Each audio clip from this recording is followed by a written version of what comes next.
Crónica de una muerte anunciada, de Gabriel García Márquez. Quinta parte.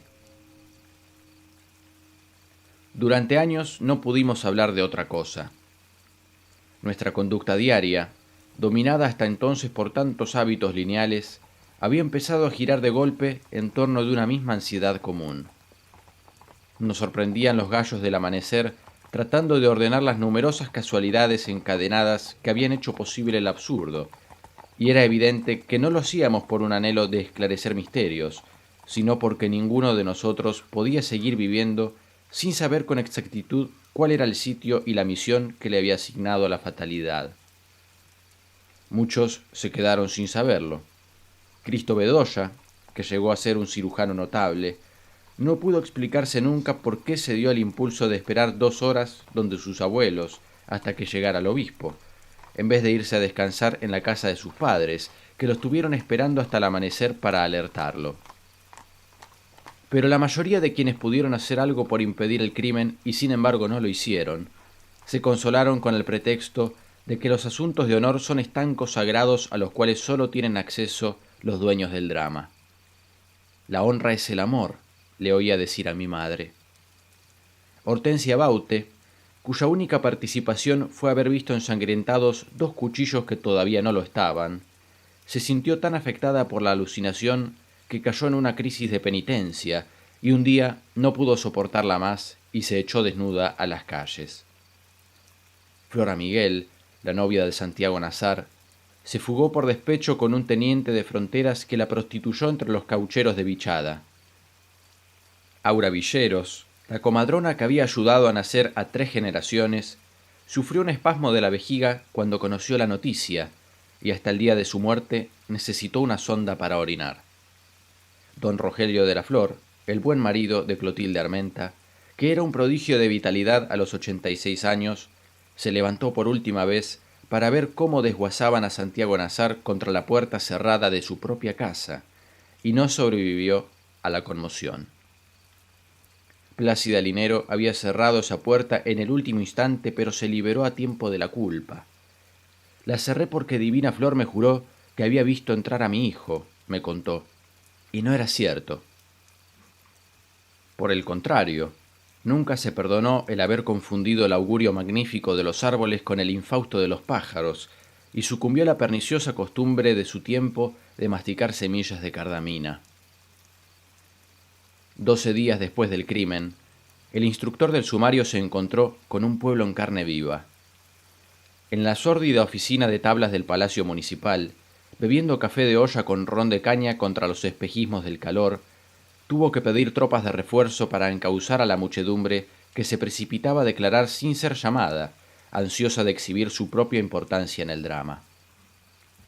Acababa de graduarse y llevaba todavía el vestido de paño negro de la Escuela de Leyes y el anillo de oro con el emblema de su promoción y las ínfulas y el lirismo del primíparo feliz. Pero nunca supe su nombre. Todo lo que sabemos de su carácter es aprendido en el sumario, que numerosas personas me ayudaron a buscar 20 años después del crimen en el Palacio de Justicia de Riohacha. No existía clasificación alguna en los archivos, y más de un siglo de expedientes estaban amontonados en el suelo del decrépito edificio colonial que fuera por 2 días el cuartel general de Francis Drake. La planta baja se inundaba con el mar de leva y los volúmenes descosidos flotaban en las oficinas desiertas. Yo mismo exploré muchas veces con las aguas hasta los tobillos aquel estanque de causas perdidas, y solo una casualidad me permitió rescatar al cabo de 5 años de búsqueda unos 322 pliegos salteados de los más de 500 que debió de tener el sumario. El nombre del juez no apareció en ninguno, pero es evidente que era un hombre abrazado por la fiebre de la literatura. Sin duda había leído a los clásicos españoles y algunos latinos, y conocía muy bien a Nietzsche, que era el autor de moda entre los magistrados de su tiempo. Las notas marginales, y no solo por el color de la tinta, parecían escritas con sangre. Estaba tan perplejo con el enigma que le había tocado en suerte, que muchas veces incurrió en distracciones líricas contrarias al rigor de su ciencia. Sobre todo, Nunca le pareció legítimo que la vida se sirviera de tantas casualidades prohibidas a la literatura para que se cumpliera sin tropiezos una muerte tan anunciada. Sin embargo, lo que más le había alarmado al final de su diligencia excesiva fue no haber encontrado un solo indicio, ni siquiera el menos verosímil, de que Santiago Nazar hubiera sido en realidad el causante del agravio. Las amigas de Ángela Vicario, que habían sido sus cómplices en el engaño, siguieron contando durante mucho tiempo que ella las había hecho partícipes de su secreto desde antes de la boda, pero no les había revelado ningún nombre. En el sumario declararon: nos dijo el milagro, pero no el santo. Ángela Vicario, por su parte, se mantuvo en su sitio. Cuando el juez instructor le preguntó con su estilo lateral si sabía quién era el difunto Santiago Nazar, ella le contestó impasible: fue mi autor. Así consta en el sumario, pero sin ninguna otra precisión de modo ni de lugar. Durante el juicio, que solo duró 3 días, el representante de la parte civil puso su mayor empeño en la debilidad de ese cargo.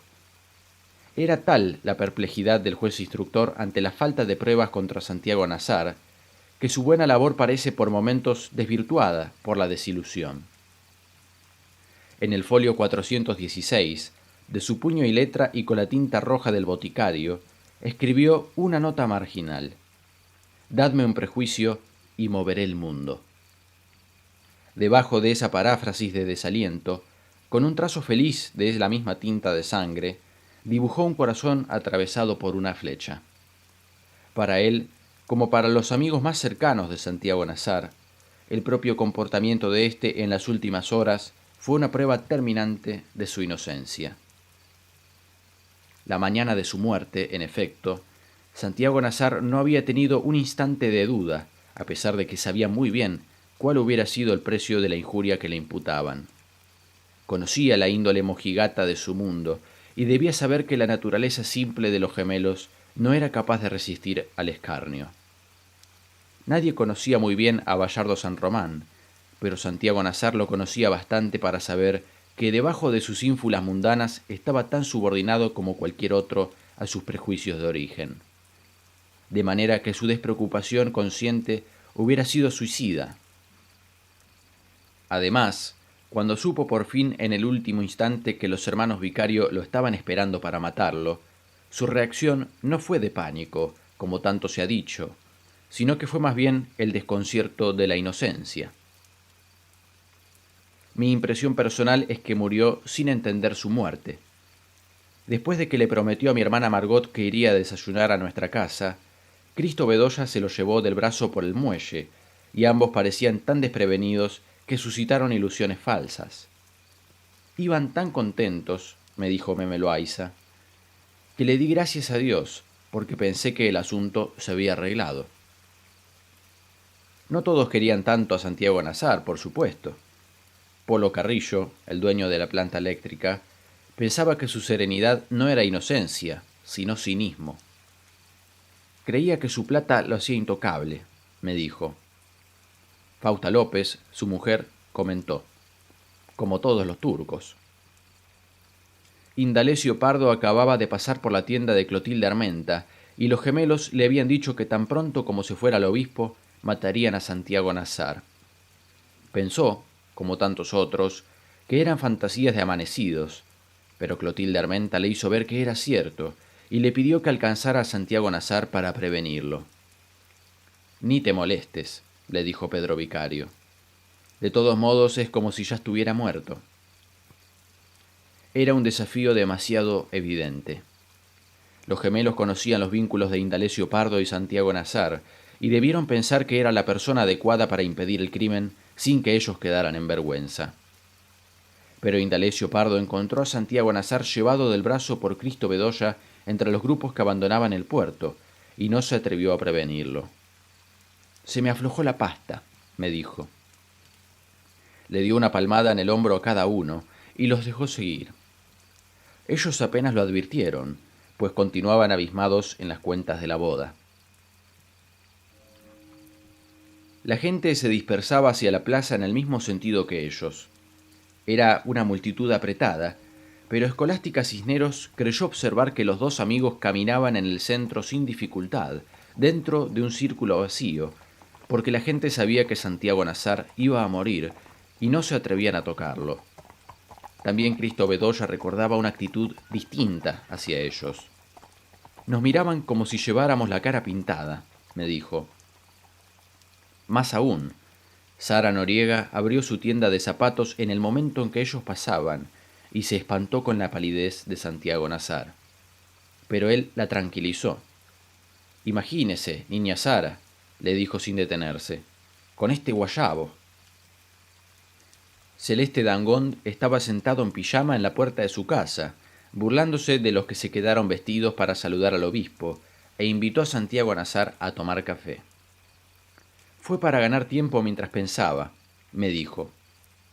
Pero Santiago Nazar le contestó que iba deprisa a cambiarse de ropa para desayunar con mi hermana. Me hice bolas, me explicó Celeste Dangond, pues de pronto me pareció que no podían matarlo si estaba tan seguro de lo que iba a hacer. Yamil Shayum fue el único que hizo lo que se había propuesto. Tan pronto como conoció el rumor, salió a la puerta de su tienda de géneros y esperó a Santiago Nazar para prevenirlo. Era uno de los últimos árabes que llegaron con Ibrahim Nazar, fue su socio de barajas hasta la muerte y seguía siendo el consejero hereditario de la familia. Nadie tenía tanta autoridad como él para hablar con Santiago Nazar. Sin embargo, pensaba que si el rumor era infundado, le iba a causar una alarma inútil, y prefirió consultarlo primero con Cristo Bedoya, por si éste estaba mejor informado. Lo llamó al pasar. Cristo Bedoya le dio una palmadita en la espalda a Santiago Nazar, ya en la esquina de la plaza, y acudió al llamado de Yamil Shayum. «Hasta el sábado», le dijo. Santiago Nazar no le contestó, sino que se dirigió en árabe a Yamil Shayum, y éste le replicó también en árabe, torciéndose de risa. «Era un juego de palabras con que nos divertíamos siempre», me dijo Yamil Shayum. Sin detenerse, Santiago Nazar les hizo a ambos su señal de adiós con la mano y dobló la esquina de la plaza. Fue la última vez que lo vieron. Cristo Bedoya tuvo tiempo apenas de escuchar la información de Yamil Shayum cuando salió corriendo de la tienda para alcanzar a Santiago Nazar. Lo había visto doblar la esquina, pero no lo encontró entre los grupos que empezaban a dispersarse en la plaza. Varias personas a quienes les preguntó por él le dieron la misma respuesta. «Acabo de verlo contigo». Le pareció imposible que hubiera llegado a su casa en tan poco tiempo, pero de todos modos entró a preguntar por él, pues encontró sin tranca y entreabierta la puerta del frente. Entró sin ver el papel en el suelo y atravesó la sala en penumbra tratando de no hacer ruido, porque aún era demasiado temprano para visitas, pero los perros se alborotaron en el fondo de la casa y salieron a su encuentro. Los calmó con las llaves, como lo había aprendido del dueño, y siguió acosado por ellos hasta la cocina. En el corredor se cruzó con Divina Flor, que llevaba un cubo de agua y un trapero para pulir los pisos de la sala. Ella le aseguró que Santiago Nazar no había vuelto. Victoria Guzmán acababa de poner en el fogón el guiso de conejos cuando él entró en la cocina. Ella comprendió de inmediato. «El corazón se le estaba saliendo por la boca», me dijo. Cristo Bedoya le preguntó si Santiago Nazar estaba en la casa, y ella le contestó con un candor fingido que aún no había llegado a dormir. «Es en serio», le dijo Cristo Bedoya. «Lo están buscando para matarlo». A Victoria Guzmán se le olvidó el candor. «Esos pobres muchachos no matan a nadie», dijo. «Están bebiendo desde el sábado», dijo Cristo Bedoya. «Por lo mismo», replicó ella. «No hay borracho que se coma su propia caca». Cristo Bedoya volvió a la sala, donde Divina Flor acababa de abrir las ventanas. «Por supuesto que no estaba lloviendo», me dijo Cristo Bedoya. Apenas iban a ser las 7 y ya entraba un sol dorado por las ventanas. Le volvió a preguntar a Divina Flor si estaba segura de que Santiago Nazar no había entrado por la puerta de la sala. Ella no estuvo entonces tan segura como la primera vez. Le preguntó por Plácida Linero, y ella le contestó que hacía un momento le había puesto el café en la mesa de noche, pero no la había despertado. Así era siempre. Despertaría a las 7, se tomaría el café y bajaría a dar las instrucciones para el almuerzo. Cristo Bedoya miró el reloj. Eran las 6:56. Entonces subió al segundo piso para convencerse de que Santiago Nazar no había entrado. La puerta del dormitorio estaba cerrada por dentro, porque Santiago Nazar había salido a través del dormitorio de su madre. Cristo Bedoya no solo conocía la casa tan bien como la suya, sino que tenía tanta confianza con la familia que empujó la puerta del dormitorio de Plácida Linero para pasar desde allí al dormitorio contiguo. Un haz de sol polvoriento entraba por la claraboya, y la hermosa mujer dormida en la hamaca, de costado, con la mano de novia en la mejilla, tenía un aspecto irreal. Fue como una aparición, me dijo Cristo Bedoya. La contempló un instante, fascinado por su belleza, y luego atravesó el dormitorio en silencio, pasó de largo frente al baño y entró en el dormitorio de Santiago Nazar. La cama seguía intacta, y en el sillón estaba el sombrero de jinete, y en el suelo estaban las botas junto a las espuelas. En la mesa de noche el reloj de pulsera de Santiago Nazar marcaba las 6:58. De pronto pensé que había vuelto a salir armado, me dijo Cristo Bedoya, pero encontró la Magnum en la gaveta de la mesa de noche. Nunca había disparado un arma, me dijo Cristo Bedoya, pero resolví coger el revólver para llevárselo a Santiago Nazar. Se lo ajustó en el cinturón, por dentro de la camisa, y solo después del crimen se dio cuenta de que estaba descargado. Plácida Linero apareció en la puerta con el pocillo de café en el momento en que él cerraba la gaveta. ¡Santo Dios!, exclamó ella. ¡Qué susto me has dado! Cristo Bedoya también se asustó. La vio a plena luz, con una bata de alondras doradas y el cabello revuelto, y el encanto se había desvanecido. Explicó un poco confuso que había entrado a buscar a Santiago Nazar. Se fue a recibir al obispo, dijo Plácida Linero. Pasó de largo, dijo él. Lo suponía, dijo ella. Es el hijo de la peor madre. No siguió, porque en ese momento se dio cuenta de que Cristo Bedoya no sabía dónde poner el cuerpo. Espero que Dios me haya perdonado, me dijo Plácida Linero. Pero lo vi tan confundido que de pronto se me ocurrió que había entrado a robar. Le preguntó qué le pasaba. Cristo Bedoya era consciente de estar en una situación sospechosa, pero no tuvo valor para revelarle la verdad. Es que no he dormido ni un minuto, le dijo. Se fue sin más explicaciones. De todos modos, me dijo, ella siempre se imaginaba que le estaban robando. En la plaza se encontró con el padre Amador, que regresaba a la iglesia con los ornamentos de la misa frustrada, pero no le pareció que pudiera hacer por Santiago Nazar nada distinto de salvarle el alma. Iba otra vez hacia el puerto cuando sintió que lo llamaban desde la tienda de Clotilde Armenta.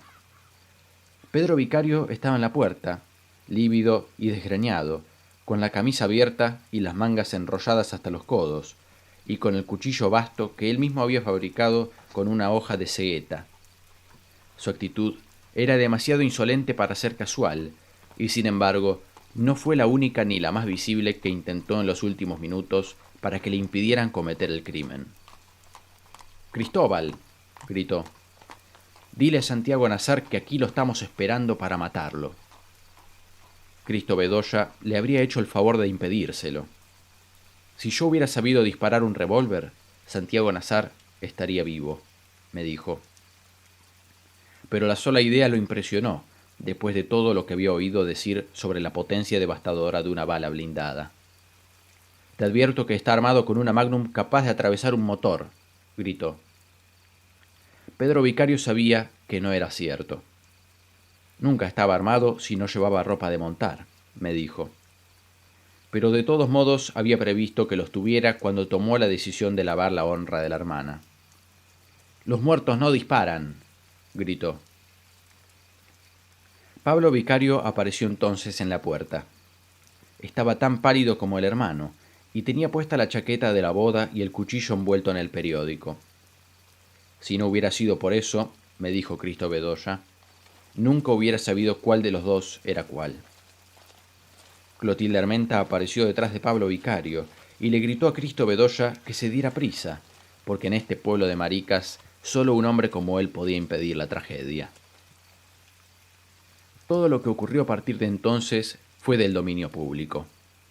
La gente que regresaba del puerto, alertada por los gritos, empezó a tomar posiciones en la plaza para presenciar el crimen. Cristo Bedoya les preguntó a varios conocidos por Santiago Nazar, pero nadie lo había visto. En la puerta del club social se encontró con el coronel Lázaro Aponte y le contó lo que acababa de ocurrir frente a la tienda de Clotilde Armenta. «No puede ser», dijo el coronel Aponte, «porque yo los mandé a dormir». «Acabo de verlos con un cuchillo de matar puercos», dijo Cristo Bedoya. «No puede ser, porque yo se los quité antes de mandarlos a dormir», dijo el alcalde. «Debe ser que los viste antes de eso». «Los vi hace 2 minutos y cada uno tenía un cuchillo de matar puercos», dijo Cristo Bedoya. «Ah, carajo», dijo el alcalde. «Entonces debió ser que volvieron con otros». Prometió ocuparse de eso al instante, pero entró en el club social a confirmar una cita de dominó para esa noche, y cuando volvió a salir ya estaba consumado el crimen. Cristo Bedoya cometió entonces su único error mortal. Pensó que Santiago Nazar había resuelto a última hora desayunar en nuestra casa antes de cambiarse de ropa, y allá se fue a buscarlo. Se apresuró por la orilla del río, preguntándole a todo el que encontraba si lo habían visto pasar, pero nadie le dio razón. No se alarmó, porque había otros caminos para nuestra casa. Próspera Arango, la cachaca, le suplicó que hiciera algo por su padre que estaba agonizando en el sardinel de su casa, inmune a la bendición fugaz del obispo. «Yo lo había visto al pasar», me dijo mi hermana Margot, «y ya tenía cara de muerto». Cristo Bedoya demoró 4 minutos en establecer el estado del enfermo y prometió volver más tarde para un recurso de urgencia, pero perdió 3 minutos más ayudando a Próspera Arango a llevarlo hasta el dormitorio. Cuando volvió a salir sintió gritos remotos y le pareció que estaban reventando cohetes por el rumbo de la plaza. Trató de correr, pero se le impidió el revólver mal ajustado en la cintura. Al doblar la última esquina reconoció de espaldas a mi madre, que llevaba casi a rastras al hijo menor. «Luisa Santiaga», le gritó, «¿dónde está su ahijado?» Mi madre se volvió apenas con la cara bañada en lágrimas. «Ay, hijo», contestó, «dicen que lo mataron». Así era. Mientras Cristo Bedoya lo buscaba, Santiago Nazar había entrado en la casa de Flora Miguel, su novia, justo a la vuelta de la esquina donde él lo vio por última vez. «No se me ocurrió que estuviera ahí», me dijo, «porque esa gente no se levantaba nunca antes de mediodía». Era una versión corriente que la familia entera dormía hasta las 12 por orden de Nair Miguel, el varón sabio de la comunidad. Por eso Flora Miguel, que ya no se cocinaba en 2 aguas, se mantenía como una rosa, dice Mercedes. La verdad es que dejaban la casa cerrada hasta muy tarde, como tantas otras, pero eran gentes tempraneras y laboriosas. Los padres de Santiago Nazar y Flora Miguel se habían puesto de acuerdo para casarlos. Santiago Nazar aceptó el compromiso en plena adolescencia y estaba resuelto a cumplirlo, tal vez porque tenía del matrimonio la misma concepción utilitaria que su padre. Flora Miguel, por su parte, gozaba de una cierta condición floral, pero carecía de gracia y de juicio y había servido de madrina de bodas a toda su generación, de modo que el convenio fue para ella una solución providencial. Tenían un noviazgo fácil, sin visitas formales ni inquietudes del corazón. La boda, varias veces diferida, estaba fijada por fin para la próxima Navidad. Flora Miguel despertó aquel lunes con los primeros bramidos del buque del obispo, y muy poco después se enteró de que los gemelos Vicario estaban esperando a Santiago Nazar para matarlo.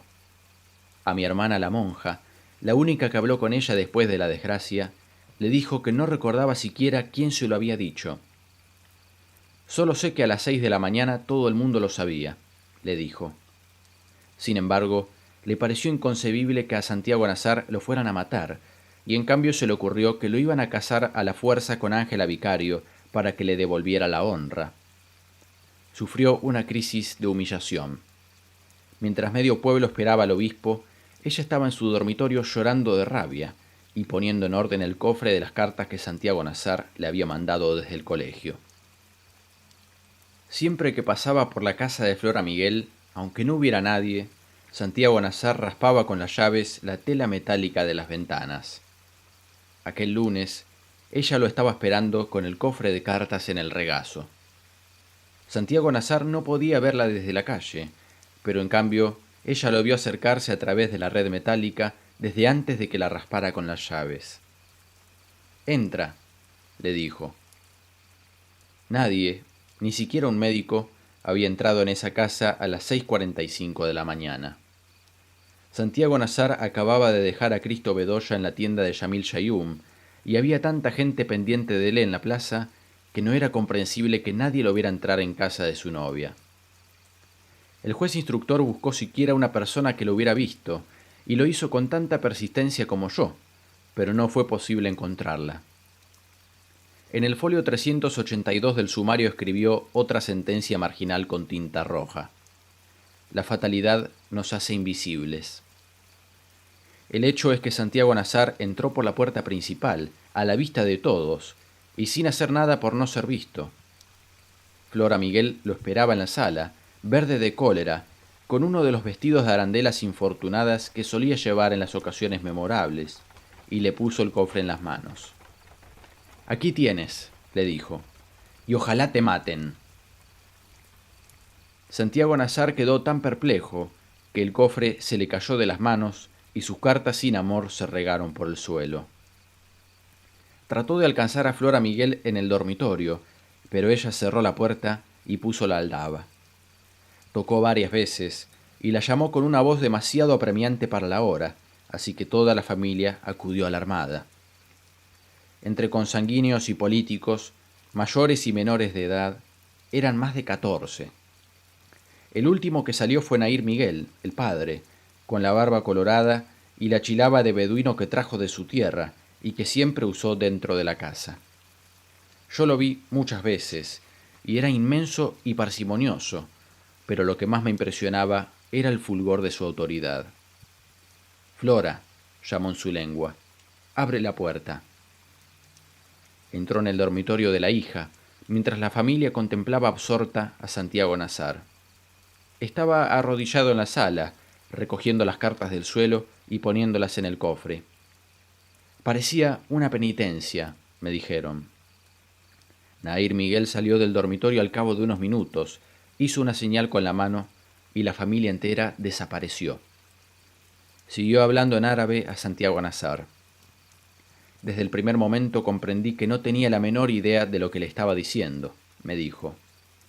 Entonces le preguntó en concreto si sabía que los hermanos Vicario lo buscaban para matarlo. Se puso pálido y perdió de tal modo el dominio que no era posible creer que estaba fingiendo, me dijo. Coincidió en que su actitud no era tanto de miedo como de turbación. Tú sabrás si ellos tienen razón o no, le dijo. Pero en todo caso, ahora no te quedan sino dos caminos. O te escondes aquí, que es tu casa, o sales con mi rifle. No entiendo un carajo, dijo Santiago Nazar.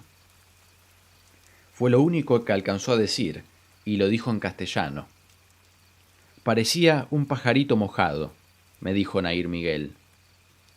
Tuvo que quitarle el cofre de las manos porque él no sabía dónde dejarlo para abrir la puerta. Serán 2 contra 1, le dijo. Santiago Nazar se fue. La gente se había situado en la plaza como en los días de desfiles. Todos lo vieron salir, y todos comprendieron que ya sabía que lo iban a matar, y estaba tan azorado que no encontraba el camino de su casa. Dicen que alguien gritó desde un balcón. «Por ahí no, turco, por el Puerto Viejo». Santiago Nazar buscó la voz. Yamil Shayum le gritó que se metiera en su tienda y entró a buscar su escopeta de caza, pero no recordó dónde había escondido los cartuchos. De todos lados empezaron a gritarle, y Santiago Nazar dio varias vueltas al revés y al derecho, deslumbrado por tantas voces a la vez. Era evidente que se dirigía a su casa por la puerta de la cocina, pero de pronto debió darse cuenta de que estaba abierta la puerta principal. «Ahí viene», dijo Pedro Vicario. Ambos lo habían visto al mismo tiempo. Pablo Vicario se quitó el saco, lo puso en el taburete y desenvolvió el cuchillo en forma de alfanje. Antes de abandonar la tienda, sin ponerse de acuerdo, ambos se santiguaron. Entonces Clotilde Armenta agarró a Pedro Vicario por la camisa y le gritó a Santiago Nazar que corriera porque lo iban a matar. Fue un grito tan apremiante que apagó a los otros. Al principio se asustó, me dijo Clotilde Armenta, porque no sabía quién le estaba gritando, ni de dónde. Pero cuando la vio a ella, vio también a Pedro Vicario, que la tiró por tierra con un empellón, y alcanzó al hermano. Santiago Nazar estaba a menos de 50 metros de su casa, y corrió hacia la puerta principal. 5 minutos antes, en la cocina, Victoria Guzmán le había contado a Plácida Linero lo que ya todo el mundo sabía. Plácida Linero era una mujer de nervios firmes, así que no dejó traslucir ningún signo de alarma. Le preguntó a Victoria Guzmán si le había dicho algo a su hijo, y ella le mintió a conciencia, pues contestó que todavía no sabía nada cuando él bajó a tomar el café. En la sala, donde seguía trapeando los pisos, Divina Flor vio al mismo tiempo que Santiago Nazar entró por la puerta de la plaza y subió por las escaleras de buque de los dormitorios. Fue una visión nítida, me contó Divina Flor. Llevaba el vestido blanco y algo en la mano que no pude ver bien, pero me pareció un ramo de rosas. De modo que cuando Plácida Linero le preguntó por él, Divina Flor la tranquilizó. «Subió al cuarto hace un minuto», le dijo. Plácida Linero vio entonces el papel en el suelo, pero no pensó en recogerlo, y solo se enteró de lo que decía cuando alguien se lo mostró más tarde en la confusión de la tragedia. A través de la puerta vio a los hermanos Vicario que venían corriendo hacia la casa con los cuchillos desnudos. Desde el lugar en que ella se encontraba, podía verlos a ellos, pero no alcanzaba a ver a su hijo que corría desde otro ángulo hacia la puerta. «Pensé que querían meterse para matarlo dentro de la casa», me dijo. Entonces corrió hacia la puerta y la cerró de un golpe. Estaba pasando la tranca cuando oyó los gritos de Santiago Nazar y oyó los puñetazos de terror en la puerta, pero creyó que él estaba arriba, insultando a los hermanos Vicario desde el balcón de su dormitorio. Subió a ayudarlo. Santiago Nazar necesitaba apenas unos segundos para entrar cuando se cerró la puerta. Alcanzó a golpear varias veces con los puños y enseguida se volvió para enfrentarse a manos limpias con sus enemigos. «Me asusté cuando lo vi de frente», me dijo Pablo Vicario, «porque me pareció como 2 veces más grande de lo que era». Santiago Nazar levantó la mano para parar el primer golpe de Pedro Vicario, que lo atacó por el flanco derecho con el cuchillo recto. «¡Hijos de puta!», gritó. El cuchillo le atravesó la palma de la mano derecha y luego se le hundió hasta el fondo en el costado. Todos oyeron su grito de dolor. «¡Ay, mi madre!». Pedro Vicario volvió a retirar el cuchillo con su pulso fiero de matarife y le asestó un segundo golpe casi en el mismo lugar. «Lo raro es que el cuchillo volvía a salir limpio», declaró Pedro Vicario al instructor. «Le había dado por lo menos 3 veces y no había una gota de sangre». Santiago Nazar se torció con los brazos cruzados sobre el vientre después de la tercera cuchillada, soltó un quejido de becerro y trató de darles la espalda. Pablo Vicario, que estaba a su izquierda con el cuchillo curvo, le asestó entonces la única cuchillada en el lomo y un chorro de sangre a alta presión le empapó la camisa. «Olía como él», me dijo. 3 veces herido de muerte, Santiago Nazar les dio otra vez el frente y se apoyó de espaldas contra la puerta de su madre, sin la menor resistencia, como si solo quisiera ayudar a que acabaran de matarlo por partes iguales. «No volvió a gritar», dijo Pedro Vicario al instructor. «Al contrario, me pareció que se estaba riendo». Entonces ambos siguieron acuchillándolo contra la puerta, con golpes alternos y fáciles, flotando en el remanso deslumbrante que encontraron del otro lado del miedo. No oyeron los gritos del pueblo entero espantado de su propio crimen. «Me sentía como cuando uno va corriendo en un caballo», declaró Pablo Vicario. pero ambos despertaron de pronto a la realidad, porque estaban exhaustos, y sin embargo les parecía que Santiago Nazar no se iba a derrumbar nunca. «Mierda, primo», me dijo Pablo Vicario, «no te imaginas lo difícil que es matar a un hombre». Tratando de acabar para siempre, Pedro Vicario le buscó el corazón, pero se le buscó casi en la axila, donde lo tienen los cerdos. En realidad, Santiago Nazar no caía porque ellos mismos lo estaban sosteniendo a cuchilladas contra la puerta. Desesperado, Pablo Vicario le dio un tajo horizontal en el vientre, y los intestinos completos afloraron con una explosión. Pedro Vicario iba a hacer lo mismo, pero el pulso se le torció de horror, y le dio un tajo extraviado en el muslo. Santiago Nazar permaneció todavía un instante apoyado contra la puerta, hasta que vio sus propias vísceras al sol, limpias y azules, y cayó de rodillas. Después de buscarlo a gritos por los dormitorios, oyendo sin saber dónde otros gritos que no eran los suyos, Plácida Linero se asomó a la ventana de la plaza y vio a los gemelos Vicario que corrían hacia la iglesia. Iban perseguidos de cerca por Yamil Yayum, con su escopeta de matar tigres, y por otros árabes desarmados, y Plácida Linero pensó que había pasado el peligro. Luego salió al balcón del dormitorio, y vio a Santiago Nazar frente a la puerta, boca abajo en el polvo, tratando de levantarse de su propia sangre. Se incorporó de medio lado, y se echó a andar en un estado de alucinación, sosteniendo con las manos las vísceras colgantes. Caminó más de 100 metros para darle la vuelta completa a la casa y entrar por la puerta de la cocina. Tuvo todavía bastante lucidez para no ir por la calle, que era el trayecto más largo, sino que entró por la casa contigua. Poncho Lanao, su esposa y sus 5 hijos no se habían enterado de lo que acababa de ocurrir a 20 pasos de su puerta. «Oímos la gritería», me dijo la esposa, «pero pensamos que era la fiesta del obispo». Empezaban a desayunar cuando vieron entrar a Santiago Nazar empapado de sangre, llevando en las manos el racimo de sus entrañas. Poncho Lanao me dijo: «Lo que nunca pude olvidar fue el terrible olor a mierda». Pero Argénida Lanao, la hija mayor, contó que Santiago Nazar caminaba con la prestancia de siempre, midiendo bien los pasos, y que su rostro de sarraceno, con los rizos alborotados, estaba más bello que nunca. Al pasar frente a la mesa le sonrió, y siguió a través de los dormitorios hasta la salida posterior de la casa. «Nos quedamos paralizados de susto», me dijo Argénida Lanao. Mi tía Buenefrida Márquez estaba desescamando un sábalo en el patio de su casa al otro lado del río, y lo vio descender las escalinatas del muelle antiguo, buscando con paso firme el rumbo de su casa. «Santiago, hijo», le gritó, «¿qué te pasa?» Santiago Nazar la reconoció. «Que me mataron, niña Buene», dijo.